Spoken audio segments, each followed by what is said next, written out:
మాది సిర్సపల్లి గ్రామం. వికసిత్ సంకల్ప్ అభియాన్ అనేటువంటి కార్యక్రమం భారత ప్రధానమంత్రి గారు చేపట్టడం జరిగింది.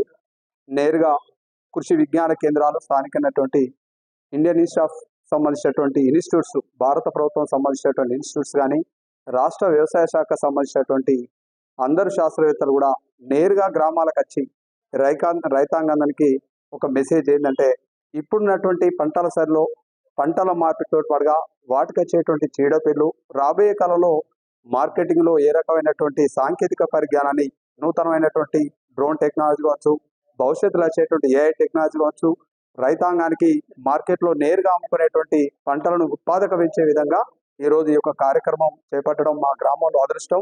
రాబోయే కాలంలో ఈ కార్యక్రమాన్ని కూడా చేపట్టాలని రాష్ట్రంలో ఉన్నటువంటి రైతాంగానికి, గ్రామంలో ఉన్నటువంటి రైతాంగానికి ముఖ్యంగా భారత ప్రభుత్వం ఇచ్చే మెసేజ్ అంటే, పెట్టుబడి తగ్గాల, దిగుబడి పెంచాలా, పంటల సరళి మార్చే విధంగా ముఖ్యంగా వరి అనేటువంటి పంటని రైతుకునేటువంటి కమ్మతంలో కనీసానికి 50% తగ్గించి ఉద్యాన పంటలు కావచ్చు, అదే రకంగా ఇతరాతర పంటల మలుపు మళ్ళీ అధిక ఆదాయం పెంచే విధంగా పరిశోధన మరి ఈ రాష్ట్ర రైతాంగం గ్రామాలు ఉన్నటువంటి చేర్చే విధంగా ఈ కార్యక్రమం బాగున్నది. భవిష్యత్తులో చేపట్టాలని చెప్పేసి రైతుగా నా అభిప్రాయాన్ని తెలియజేస్తున్నాను.